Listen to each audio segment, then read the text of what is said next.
My, ktorí sa takto stretávame už niekoľko rokov, sme spoločne zásluhou mojich kázní pochopili veľa vecí.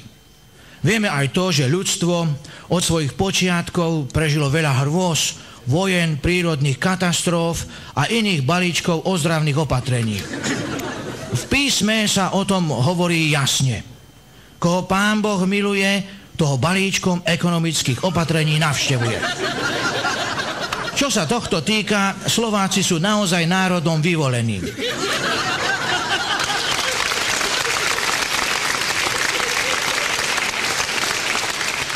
Ako však takýto balíček ekonomických opatrení vyzerá v praxi? Uvediem príklad. Istý môj priateľ, ktorého nebudem menovať, lebo som práve zabudol, ako sa volá, sa práve včera vrátil z Českej republiky. Okrem úsmevu na tvári si z Čiech priviezol aj herpes. Okamžite za ním prišiel colník a žiadal ho, aby zaplatil daň za dovoznú vyrážku.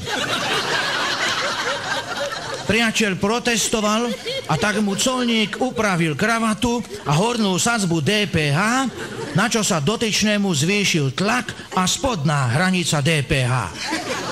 Z toho plynie, bratia a sestry, poučenie, že v časoch, keď sa prijímajú ekonomické opatrenia, sú akékoľvek protesty zbytočné.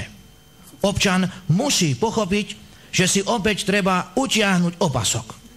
Dôležité je, aby pochopil, že opasok si treba utiahnuť okolo brucha a nie okolo krku.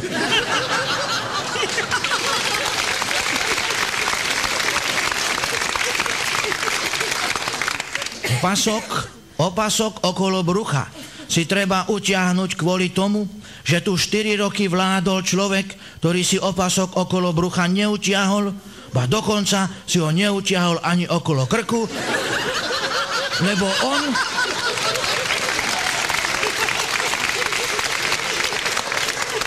lebo ako vieme, on žiadny krk nemá.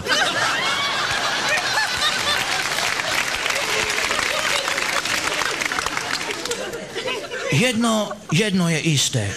Treba začať s úspornými opatreniami a minimalizáciou. Je dobré, že máme minimalistického premiéra, predsedu parlamentu i prezidenta. Ako vieme, malý človek toho veľa nezie, takže sa ušetrí na recepciách.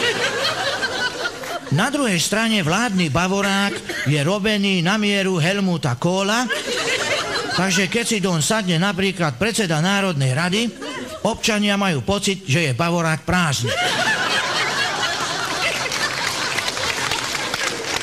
Skutočnosť je však iná. Vládny bavorák nebude prázdny nikdy, za to náš žalúdok bude prázdny často. Ako hovorí popredný kubánsky žalúdočný chirurg Fernando Mañana, citujem, žiadny skalpel nie je taký účinný ako mačeta. Koniec citátu. To platí aj v našom prípade. Kozmetické úpravy sa neosvedčili, problém treba rázne rozseknúť.